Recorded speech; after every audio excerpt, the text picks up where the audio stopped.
النهاردة الأكلة معانا هعمل فراخ بروست. جبت الطلبات وبحضرها. هقطع البصل وافرمه علشان اتبل الفراخ واعمل بصل واعمل الرز.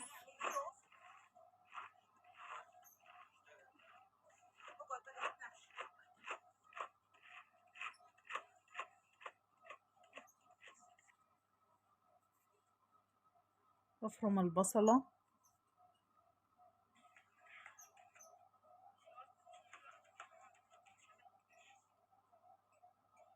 الجو النهاردة حر جدا والأرصاد بتقول إن الحرارة عالية قوي. الواحد على قد ما بيقدر بيعمل أكلات خفيفة عشان ما يوقفش في المطبخ كتير. فرمت البصل قوي وخلصته وجبت البطاطس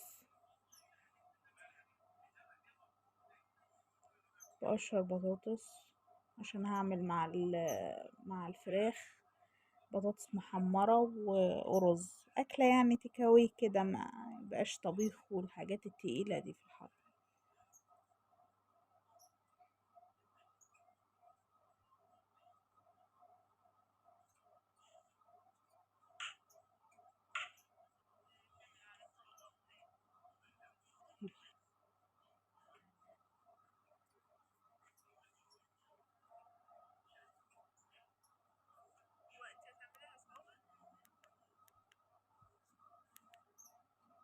أقطع البطاطس تقطيع التحمير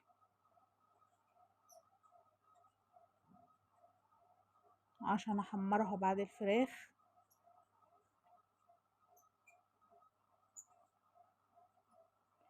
لأن بصراحة زهقنا من كل شوية أعمل صينية بطاطس، لأن الأكل الخضار التاني معظمه مش بناكله، فهو مفيش غير البطاطس اللي قدامنا أو الملوخية أو الحاجات دي.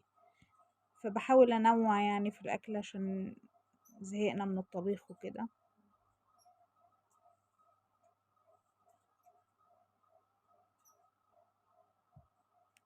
طبعا المطبخ نار والشفاط مش هعمل أي حاجة.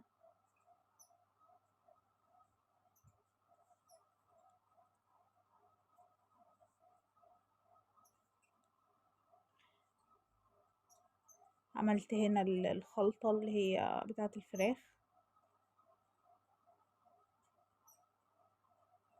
بعد ما تبلت الفراخ هحطها في الخلطة. طبعا غسلتها وحطيت التوابل بتاعتي، ودلوقتي بحطها في الخلطة.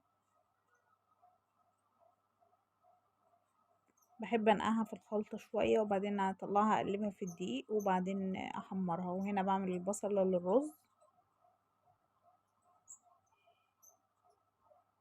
قطعت البصل صغير خالص للبصل الرز البسمتي لازم يبقى صغير. وفرمت الثوم وحطيته عليها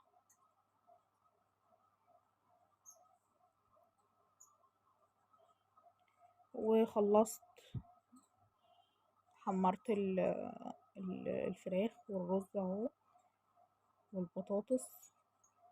أكلة حلوة وخفيفة في الحر ومغذية برضو. فراخ طبعا طلع تحفة واستوت حلو. ياريت وعملت شوية سلطة. ياريت تحطوا اللايك وتصلوا على النبي في الكومنتات وما تنسوش الاشتراك في القناة.